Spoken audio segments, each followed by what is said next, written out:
Bismillahir Rahmanir Rahim. Assalamualaikum wa rahmatullahi wa barakatuhu. Welcome to our first podcast from Islamic Shakhsiyah Foundation. My name is Sajda Ahmed and I'm Deputy Head of our school in Slough. With me I have Fawzia Reddy. Assalamualaikum. Fawzia Reddy is our head teacher of Islamic Shakhsiyah Foundation of our London branch. Alhamdulillah, a little bit of history about Fawzia myself. First and foremost, I think Fawzia is a mother of 8 children, mashallah, and 6 grandchildren now. Yeah. Is that right, Fawzia? Mashallah. Alhamdulillah, she's been blessed in so many ways. Fawzia has a history of being with the school I think the schools, we established a school in 2002, but I think prior to that, Fawzia was homeschooling her children from around 26 years ago now. So Fawzia has a history of parenting and homeschooling and education and bringing up her children as Muslims to live in Britain today. Likewise, I was involved in school for over 20 years ago. Again, my reason for being involved in school was my own children. So therefore, my parenting experience stretches over the 24 years as well. So alhamdulillah, today's podcast session will focus on parenting to develop your child's shakhsiyah. This will be one of 4 sessions. The second session will be nurturing iman in your child. The third session will be nurturing a love of the Quran, Al-Kareem, in your child. And the fourth, last session, inshallah, will be nurturing a love of the Prophet Muhammad sallallahu alaihi wasallam in your child. So, inshallah, we'll start. So, Fawzia, do you want to, inshallah, start? Yeah, I think, Sajda, the thing that I wanted to create our discussion with was this whole idea of, of what is shakhsiyah and what does it mean for parents today in 2020 around the world to develop their child's shakhsiyah, because I look back and I think when I had my first child, contextually things were different. I was concerned about how to raise this new human being in that time, so I'm just sort of this whole idea of what does it mean now to parents to bring their child up with Shakhsiyah Islamiyah. What does that mean? And we see so many parents, right, Sajda, we interview them, before they start the school, we meet the children, and we have this journey with them, isn't it? Yes, that's right. And you're right on the point of what is Shakhsiyah about. This is a huge discussion, and I think we could sit here for more than an hour talking about Shakhsiyah itself.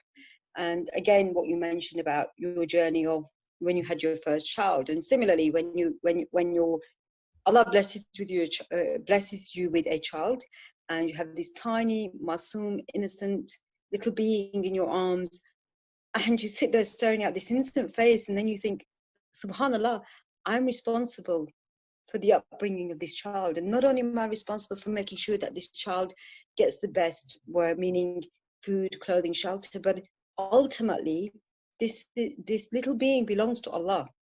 And my responsibility here, the huge responsibility I have, is Allah has entrusted me with something, a little child that doesn't belong to me, and the journey this child takes and what this child does when they become an adult is down to me and my actions at an early age. And that's when you start thinking about, okay, so how do I build the shakhsiyah of my child, and how do I build the shakhsiyah of every child? Yeah, I mean, this is it, isn't it? I think that from that sort of thought, you can sort of spiral into this wider, sense of accountability, I guess, for nurturing what Allah subhanahu wa ta'ala has already put into their fitrah.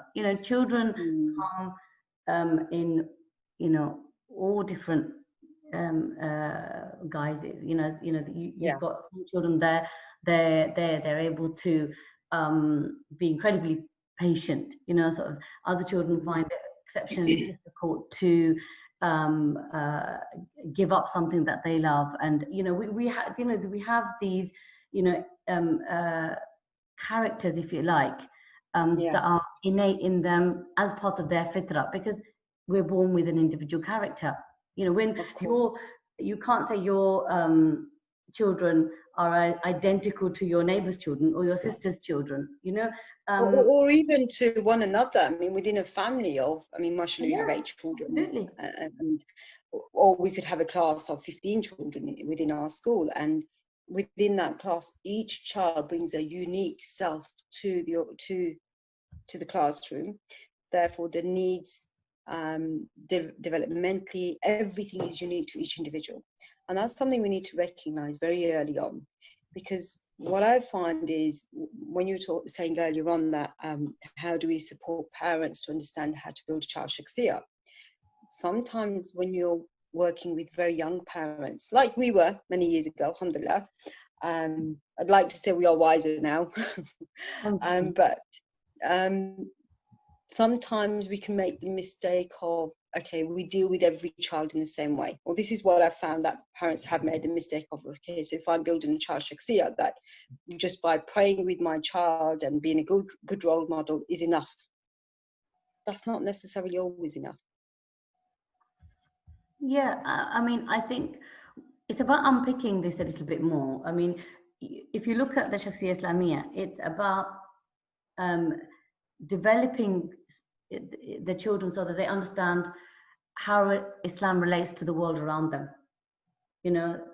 their relationship with it, and what should that look like, and who, how is it that we should look at the world around us, so it's, having those Islamic lenses. So it's about Allah subhanahu wa ta'ala being at the forefront of their thinking. So it's that when we first start the halakha in early years, and your specialism is in early years, Sajda, and we start all about looking at the world with Allah in mind. So what Allah created, seeing Allah's creation everywhere, so that you acknowledge that we're in this world and we are in awe of how Allah subhanahu wa ta'ala fashioned it, and that we are part of that, and that you lift everything up to Him. So when we need something, we say, oh, we need to ask Allah first.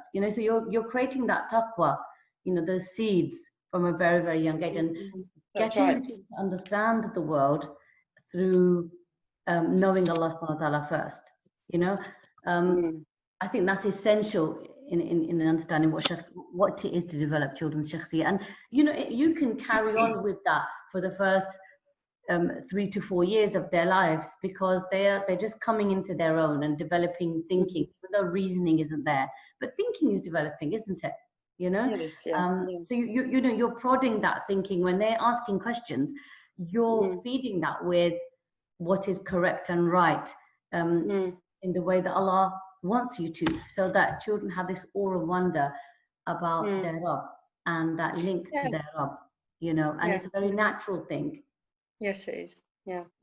And just, I think, adding to those points that you've made there, is when parents come to us with very young children and we look at building shakhsiyah of a very young child. Many years ago, initially, I used to sit there and think, how can you give halakha to a 3-year-old? And I'm sure this thought kind of goes through many parents' minds, and they do actually come to us and say, my child doesn't sit still for 2 minutes at home. How do you get them to sit still and think, ponder, reflect upon Allah and Allah's creation? And again, that takes expertise to be able to do that. But yes, definitely, you're right. The first thing we start with when we start building a child shakhsiyah is finding out what a child's environment is like. So therefore, the environment of the child within the home, within the school, within the community, this really impacts how a child's shakhsiyah develops. And one of the things what we do is we get to know the family, we get to go in the homes, we get to visit the families, we spend time talking to the parents. Obviously, parents are experts in a child's life, and then we get a better understanding of each child's fitrah, and then how, with that information, we take that information and we sit down and we think about what can we do, and what kind of discussions can we have with this child to best develop the shakhsiyah.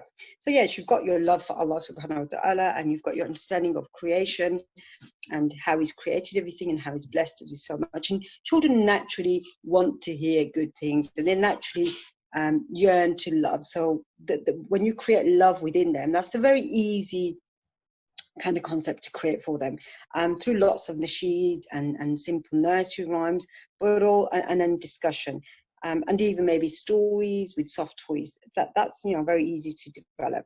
The next thing you have to look at is, once you've created the love between all the children and a love for our Creator, you've got to look at their age, and you've got to look at the stage of development.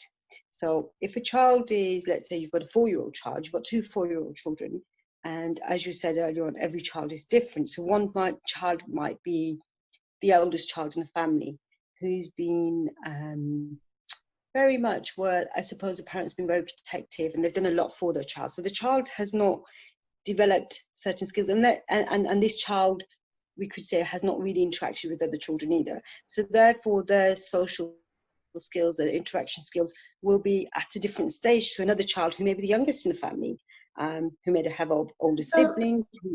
So Sarja, in effect, you're actually saying, I mean, and this is what I think is really, really important for our listeners, is that shakhsiyah development, it's specific to the nature of that child and what Definitely. that child actually needs. So it's very, very, it's tailored, isn't it?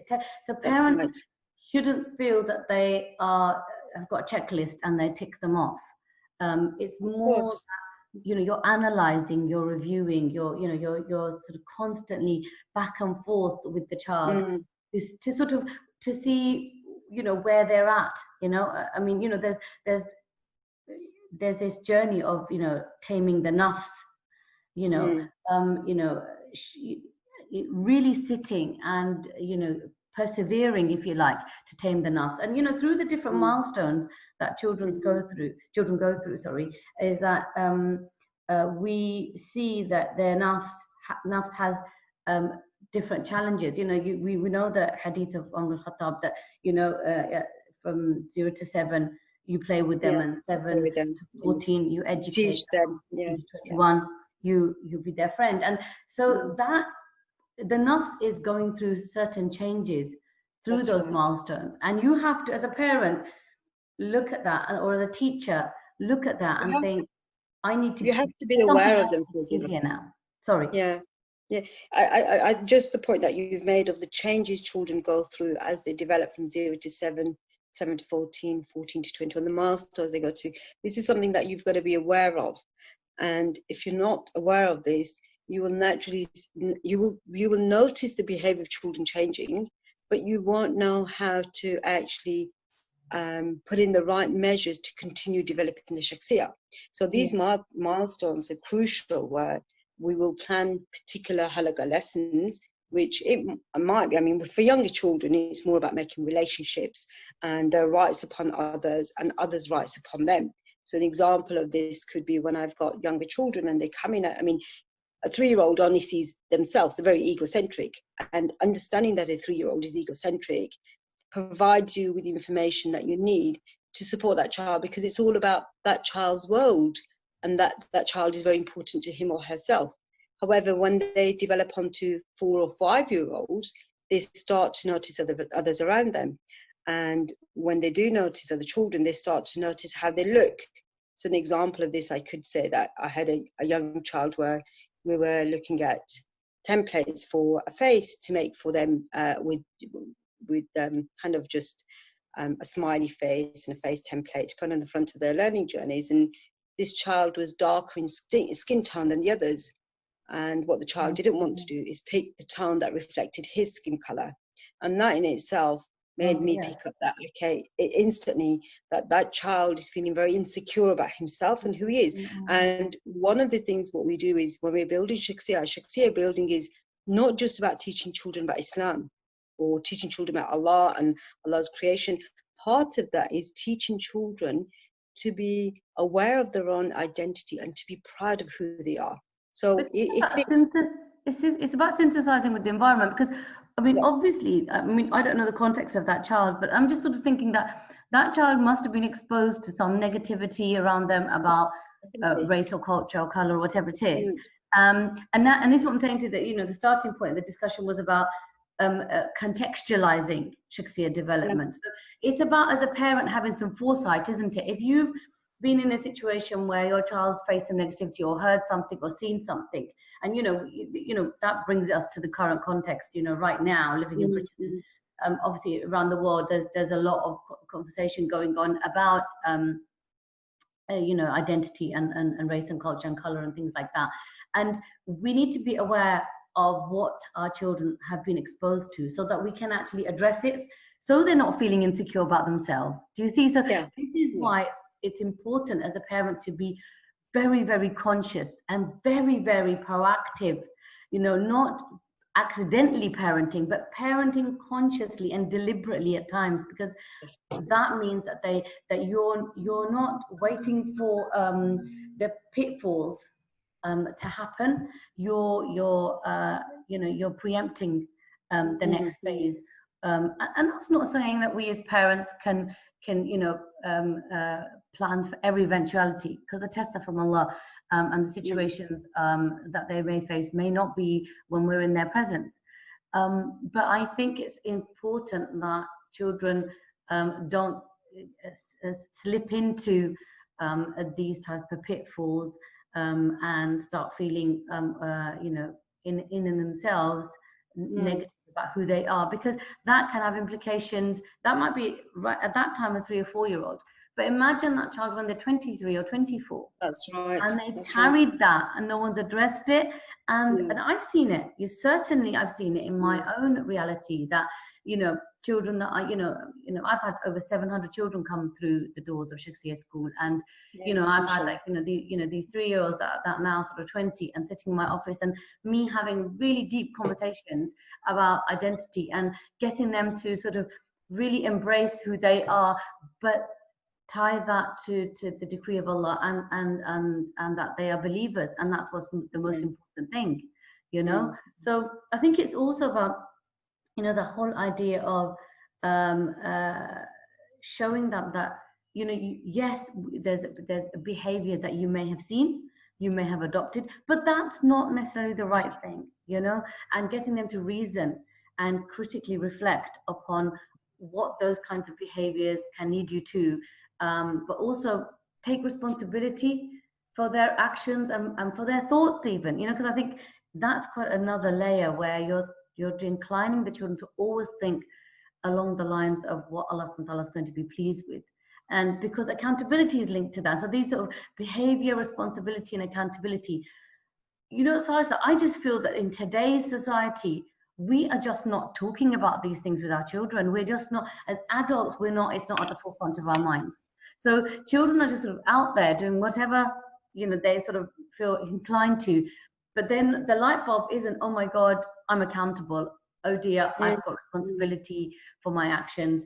This behavior may not be in line with what Allah wants. And so I think that, you know, we need to really home in as parents on those 3 iconic pillars of, you know, behavior, responsibility and accountability, because that can rein you in when you're in a difficult situation, or you've got to, for example, stand up for that which is right. You know, we talk about enjoining the good and forbidding the munkar with the children a lot.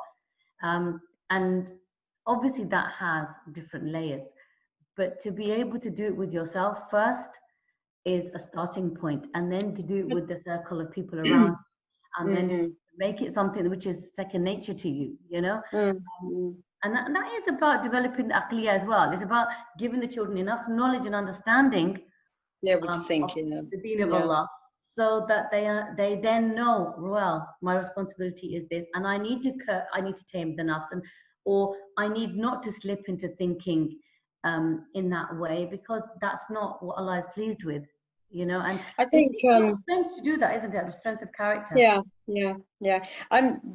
Of course, it's very difficult to do that. And going back and thinking about, I suppose, when we were younger and we were in school, and talking to our generation, some of the parents that may have had some sort of cultural upbringing within their homes with Islam entwined within that. And then they had the very British upbringing within the schools that they went to. Therefore, what that created was masses of confusion. Absolutely. When there was particular trends going on in the media or peer pressure, you know, people just they just went with the flow, they just followed what was going on around them. And what we're doing here is we want to counteract that, but because what we know is, yes, living in Britain today, there's different challenges for different generations. We're bringing up children for a time that's theirs and not ours, so therefore the challenges we faced are very different to the challenges the youngsters are facing today, meaning whether they're 3-year-old, 11-year-old, or teenagers. It's a very challenging time to be living in, and what we do is by giving them an understanding of the initially early on in their life of this is what Allah wants from you, and creating a love for Allah. At a young age, by creating a love, children naturally warm and want to do, and you'll see them compete for their salah, you'll see them compete to fast. Within, they might even actually, I mean, in the past, I've noticed children have actually encouraged their parents to do more, and families come on board and come to our school. And initially, the families are at a different stage in their journey than some of the other families maybe, but because we've brought a child and we've worked with the child, and the teachers have sat down and through our daily halaqah, daily discussion about Allah and different topics of maybe there's some seerah in there, Sahaba and Sahabiyat, and the role models they were and the challenges they faced and what they did, because at the end of it, the ultimate goal is the akhirah, and the ultimate success they're going to receive is in our akhirah. And children, by engaging in this discussion and understanding, I mean, we had our 10, 11-year-olds who went through a series of halaqah where they actually came to the conclusion that it was down to them and their individual, they chose to be Muslims through all the information they had. And by choosing to be Muslims, that they were submitting to Allah and Allah's laws. Therefore, everything they do further on in their lives now, knowing that, they understand the accountability that comes with it. So you're right, in behavior management, taming nafs. I mean, behavior management is not about telling children off all the time. It's about teaching them that actions have consequences. And when you understand that you've got particular emotions and you might want to behave in a particular way, you'll understand that certain behaviors are pleasing to Allah, other behaviors are not so pleasing. Therefore, you yourself, we work with our children to give them the time to self-reflect, to analyze on their own behavior, and to openly discuss their weaknesses and their strengths. And by doing that, over time, you naturally see that they start to turn their nafs anyway. It's a natural process, absolutely amazing. But I mean, a young boy I was working with recently came to me in year 3, and this child had a habit of lying. He'd come from a state school and he had a habit of lying. And I thought, okay, fine, what do I do with this little young boy, and how do I help him understand what he's doing? Over the years, mashallah, he's about to leave the school now, but I can say I'm so proud of him because he can stand up and he will be the first now to tell other children that, no, this is wrong and this is why it's wrong. And the reason why he's had this switch, and we've seen development in his shakhsiyah, is not because he's been told, okay, you're lying, you're being punished for this. And I've seen that happen so many times, that if something wrong happens, punishment straight away. So it's not the punishment that has the impact. It's actually the open discussions that go on in the halaqah session. It's the open discussions that go on with the one-to-one, with the senior leaders, with the head teachers, deputy heads across the school, that children build a level of trust. By building a level of trust, and this is again relevant, very much relevant to parenting your children, because when children are told off, they will learn to lie.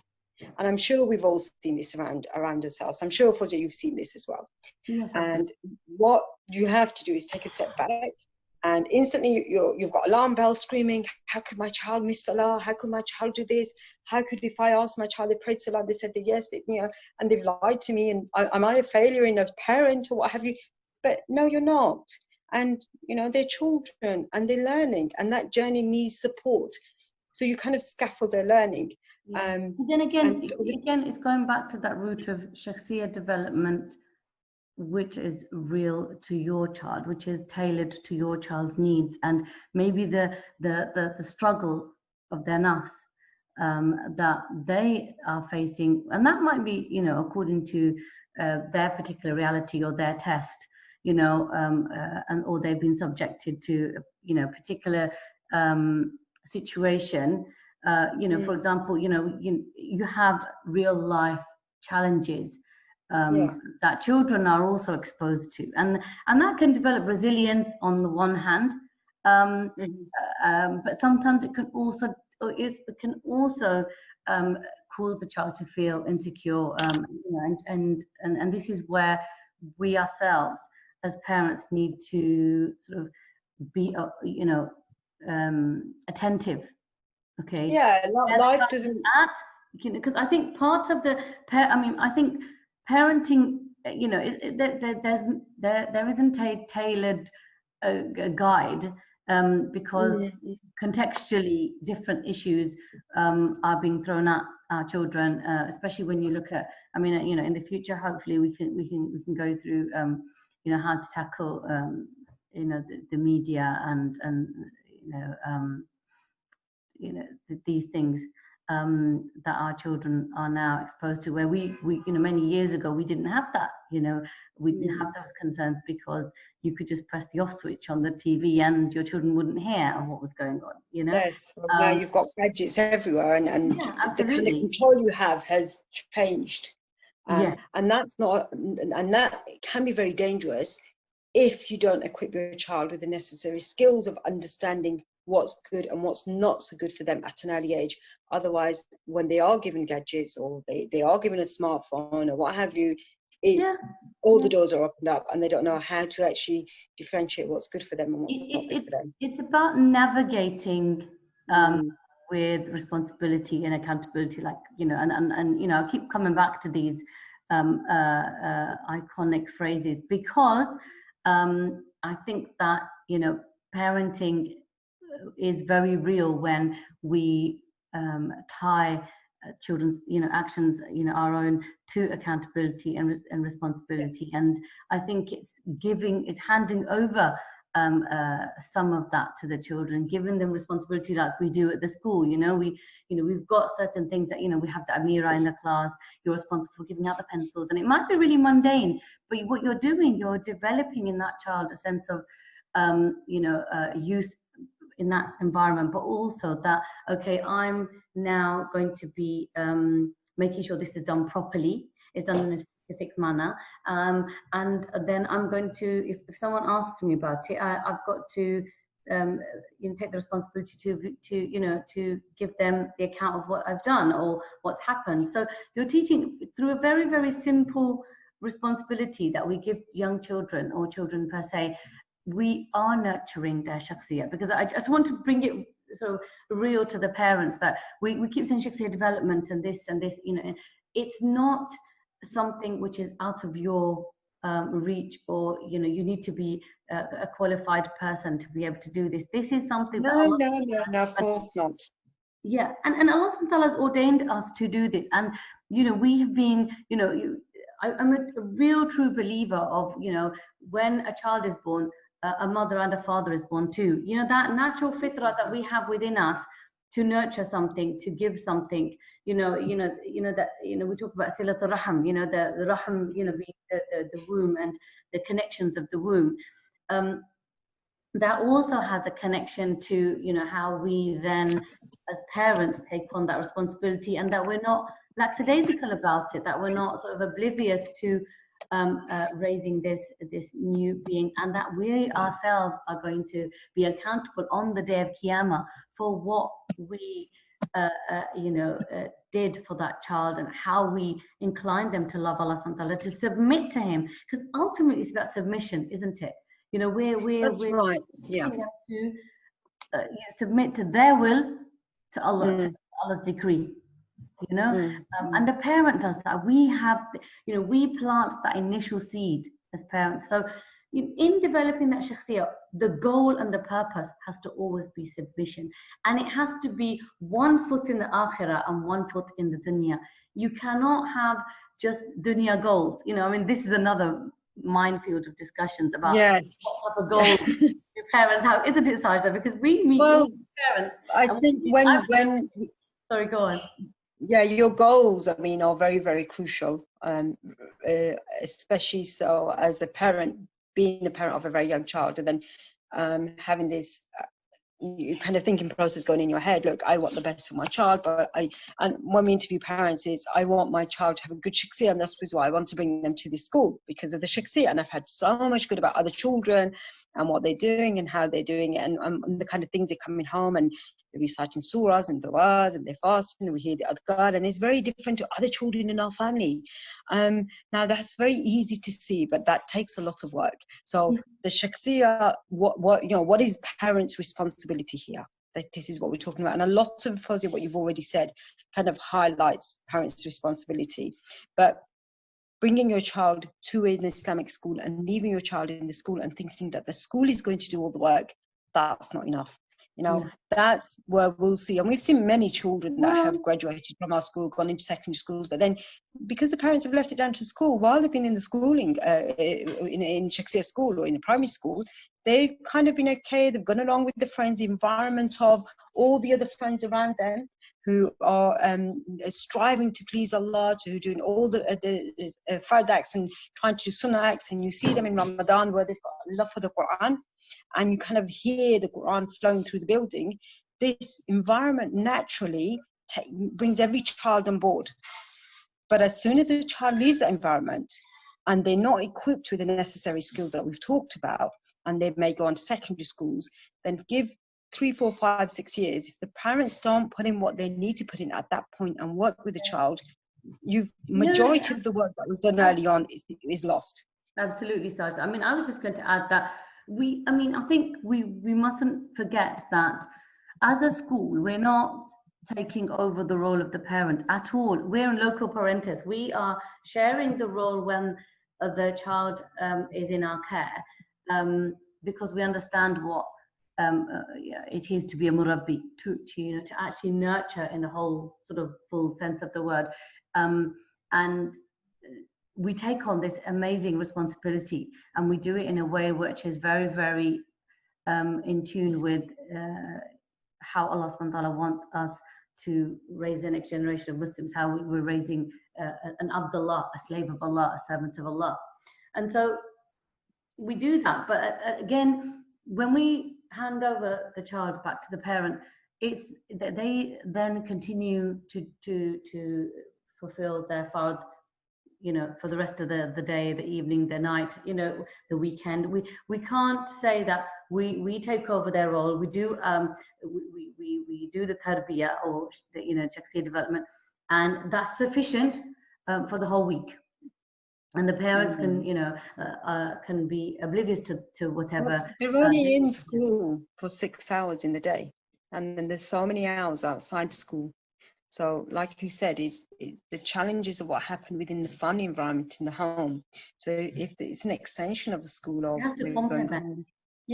have to, because you've got it. And this is what we ask in our interview process anyway. You've got to understand of what is your vision for your child. Where do you want your child to be in 20 years' time? And majority of the time, we'll get answers that I want my child to be hafid of Quran and an alima and a scholar. Okay, fair enough. Alhamdulillah, these are good aspirations to have for your children. But how do we break this down, and how do we get there? Okay, and is this the school enough to get my child there? What do I do as well as the schooling that my child goes to? How do I complement that and supplement that more can go on? And it's not about just bombarding your child with Quran, supplementary schools, after school Quran classes, Arabic schools, and that's going to give them Islam, because we've seen many people who have hafid of Quran at the age of 20, 25, but yet there's no Islam within them. The hafid, being a hafid is there, recitation is there, and that's where it ends. But when it comes to concepts and when it comes to making decisions, life decisions, for instance, a very simple decision on, do I take a university loan? Okay, I'm getting a bit political, I'll keep that out of here, but very simple decisions which may be against Islam. People might think that, okay, everybody else is doing this in society, I can do this as well. Okay, so again, it comes back down to having a clear understanding of what you want for your child from an early age, and breaking this down into bite-sized chunks which are relevant to the nafs of a child at each stage in their life. So the way you will speak to, let's say, a teenager in comparison to a 7-year-old is very, very different. Your dealings with a 3-year-old who might make a mess and leave things in comparison to maybe an 11-year-old is different as well. These are, again, how we parent at different age ranges. Yeah, absolutely. I mean, I think that is definitely something that I think, you know, a lot of parents, mashallah, that they are understanding of. And I think what we need to also remember is that, you know, we've got to nurture the you know, the whole idea of tazkiyat an-nafs, you know, purification of the nafs, and refining their character, you know, and their nafs, and getting them to overcome the challenges that they might have. And this is when it becomes really specific to each child, and especially, you know, when you start dealing with children's you know, battles within their nafs, when they're sort of, you know, reaching maturity, and you've got to train their aqliya from a young age, so that when the nafs starts to challenge the you know, the right behavior, or the you know, what is the right thing to do, they're able to sort of take the nafs by its, you know, by its scruff, and actually, you know, apply the knowledge that they've got, the understanding that they've got, and overcome the you know, innate challenges that they're facing. And that's why you can't separate you know, the aqliya and you know, the soul itself, and No, certainly. I mean, that's the understanding, knowing how you develop, knowing how, when you have information and the aqliya develops you to be able to act in a particular way, is very, very crucial. And I think that's one of the important factors of how we develop the shakhsiyah in young children. And again, I think relating that back to talking to a 3-year-old at a level that a 3-year-old understands, rather than talking to them. I mean, I've seen parents talk to a 3-year-old as if they're 20, you know, and discuss very adult content information which a 3-year-old has no understanding.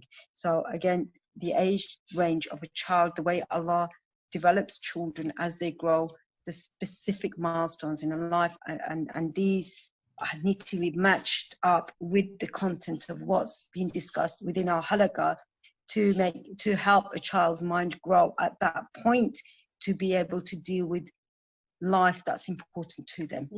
But then ultimately, Sarta, isn't it then about making sure, and sort of, you know, some of the things that we started off with, is it's the crux of the matter is it's parenting so that the children have a distinct relationship with their Rabb, you know, yeah, and that's what we're going to. Life is.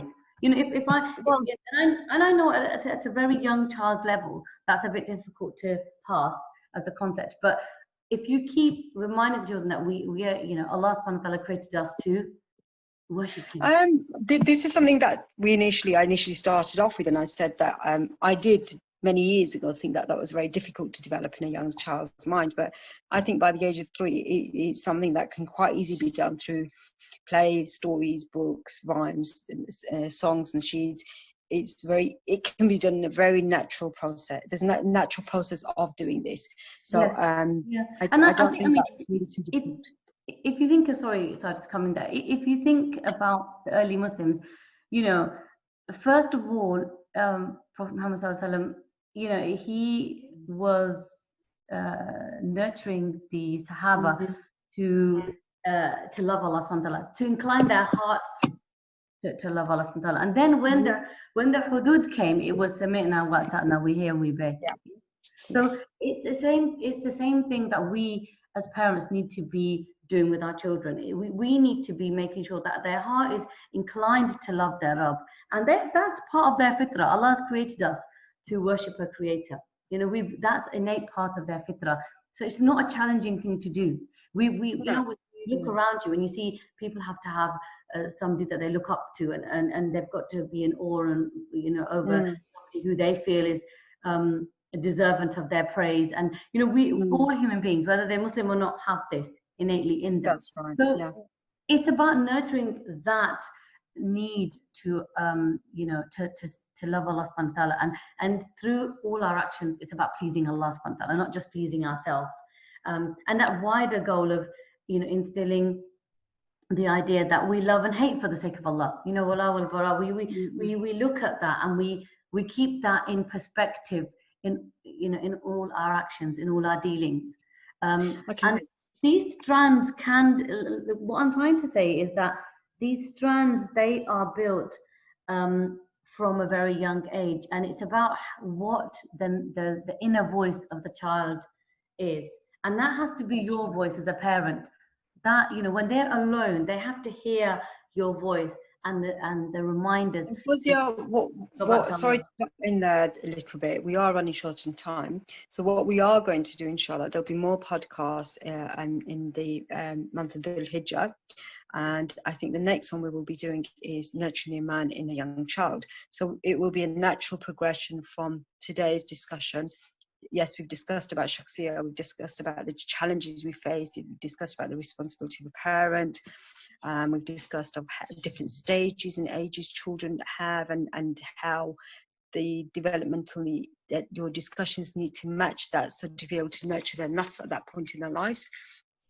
We've also looked at challenges that they may face in society, but if equipped with the necessary skills at a young age, that they will actually be able to for themselves make the right choices and kind of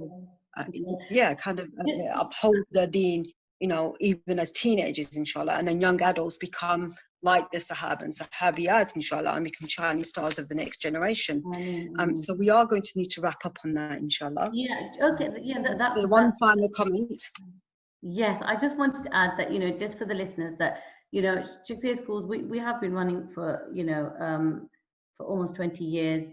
And, you know, please do visit our website, isf.education. You know, we've got some wonderful, you know, insights into, you know, education and tarbiyah, and, you know, looking just, you know, even for your own purpose, to understand, you know, the principles of Shakhsiyah education, which are really curtailed and tailored to the needs of our growing children in this society and any society to come, inshallah ta'ala, because ultimately it's about raising our children for a time that is not our own. It's not, I certainly look back and I think, subhanallah, my father's words and what he taught me, you know, about sincerity and generosity and kindness and you know, honesty and loving for someone what you love for yourself, and these values, they were taught to me you know, a very, very long time ago. I shan't say how many years because that's going to reveal my age,